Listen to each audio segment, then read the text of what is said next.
Hello everyone, it's Old Guardian here. In this video I want to talk about the grid. The grid is how you acquire new minis in Warcraft Rumble, and it's a pretty complicated system, I have to say. Not all minis are available at all times, so you have to wait until you get the right minis into your grid so that you're able to actually buy them. And then you also buy new levels for your minis from the grid, and you buy talents for your minis from the grid. So pretty much everything comes from the grid, but as you can see, I'm offered just 5 things here. And there's, by the way, always 5 things available in the grid. So how on earth am I going to find everything I need? Well, things in your grid do change. Next recompilation in 10 hours and 50 minutes, recompilation happens at midnight.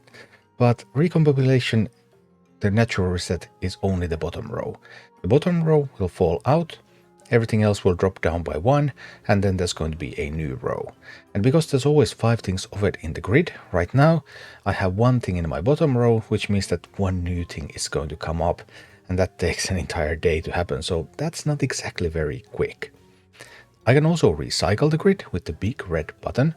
Big red button sometimes comes from the free daily rewards, and you also get the big red button whenever you complete fully an Arclight search. And the big red button resets all 9 squares, so that's an effective way to get some new stuff on your grid, but you don't get that many of those big red buttons.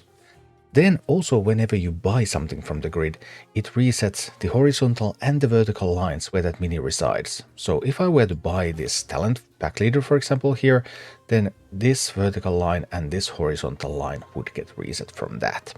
Furthermore, I can also move things around in the grid with this move button, although it costs 5 gold, so that I can get something positioned better so that I can buy more stuff or I can reset more stuff. I can get more stuff on the bottom rows that they will go out the following day, or I can prevent something from being reset if I buy another thing. For example, here, I want to buy this talent. It's the second best talent for this mini, but I already have the best one, so I also want to get the second best one. But I also want to buy this common hogger. So if I buy one of these now, then the other is going to get reset. But what I can do is I can move this one. I can move it by 1 step. So I can move it down over there. And now this means that now I can buy my hogger and I can reset these 2 squares at the same time. So clicking buy over there. Now purchases the hogger. Yay. Well, I already had hogger, but I want some of these stars for hogger so that I can upgrade hogger to uncommon later. Now it also reset those rows. And now that those rows were reset, I can buy this talent. I actually managed to get an XP boost here. So also when I buy a talent, the XP boost is going to apply to this unit. So if I now buy the pack leader talent, like this, with the XP boost out there, the XP boost will also arrive for the mini for which I buy the talent, like this. Yay! So that's the basics of how you navigate the grid. But it's also really important to know what you want to buy from the grid. Because in this game it's possible to make really big mistakes in your purchases that will set you back a lot. It's not possible to completely brick your account, but it's possible to make your progress much more difficult. So first of all, you want to get everything. You want to get all the minions at a common level. So you want to get your first copy. I already have first copies of these. These all show that they are upgrades now. You want to get the first copies of everything because getting first copies improves your collection level. And collection level is really important because with higher collection level, you get more XP for doing everything. And that means the higher your collection level is, the faster your progress is. You get collection level whenever you upgrade the rarity of a mini or whenever you acquire a new mini. So the first versions that you get out of everything will upgrade your collection level. Then you start upgrading them to uncommon, rare, epic, legendary, and that's also going to upgrade your collection level. But you want to be careful about your upgrades to uncommon and rare and so on, because once you upgrade them to uncommon and to rare, the minis will get access to talents. And talents also need to be purchased from the grid, so if you upgrade all of your minis really quickly to uncommon, then your grid is going to be full of talents, and then you can't progress until you buy some talents. And talents form another trap in this game, because once your mini is uncommon, it only has 1 talent slot. Each mini has 3 talents available, and some of those talents are much better than others. But when it's uncommon, you can only get 1 talent for it. So if you buy the wrong talent, then you have to wait until you upgrade the mini again to rare before you can get a better talent for it. Each mini can only use 1 talent at a time, but the selection of talents that you can pick from depends on the rarity and how many talent slots you have available. So in practice, whenever you upgrade a mini to uncommon, you want to wait until you find exactly the talent for it that you want before buying a talent. Don't buy a talent just to buy a talent, because if you buy the wrong one, then that's going to set you back for a long time. Then there are a couple of other important considerations.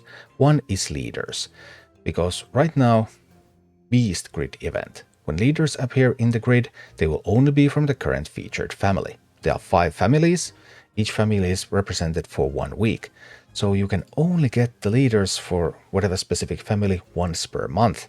So right now it is Beast Week, which means that I'm offered Beast leaders like Murkai and Chaga here, and this is the only opportunity you have to improve your leaders. So my Murkai is right now a common, and I need to get 3 more stars for Murkai in order to upgrade Murkai to uncommon.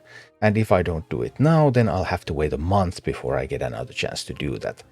Obviously that upgrade is going to cost me a lot, because it's 120 gold to get the first Murkai, then 120 gold for each star, and then there's the upgrade, and then I still need to get the talent for Murkai.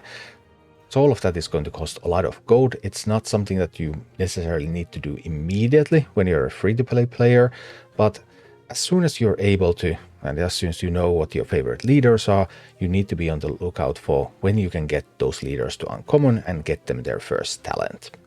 Finally, you are also sometimes offered minis of higher rarity directly in the grid. So for example, here now I'm offered a common Griffin Rider. This would get me the 3rd star for the Griffin Rider, so after that I could upgrade it to uncommon. That's why it shows this arrow over here. But sometimes this could also already be an uncommon or even a rare or even an epic Griffin Rider. And getting higher tier minis directly from the grid is very useful.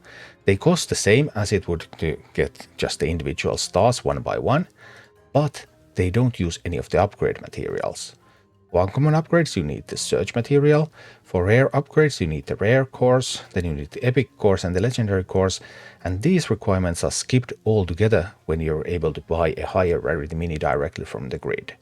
So higher rarity minis directly from the grid are great when you can afford it, but obviously like buying a rare mini directly from the grid costs 900 gold. That's not something that you have easy access to necessarily, but it's something to keep in mind for the later stages of the game.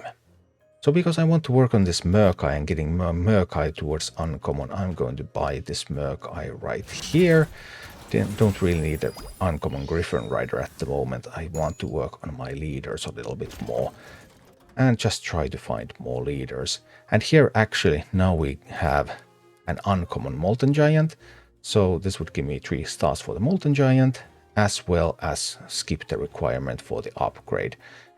Potentially could be useful if I wanted an uncommon Molten Giant right now, but you want to pace your uncommon upgrades, so you won't fall behind on talents, so that you can keep up with those and keep your grid going nice and smoothly. So Blizzard has definitely not made it easy for you to buy your minis in this game, but once you know the rules and the tips and tricks around the grid, you can still make effective progress in the game and not get stuck. Thank you for watching. Click like and subscribe if you enjoyed this, and a special thanks to all of my Patreon supporters, YouTube members and Twitch subscribers who make all of these videos possible.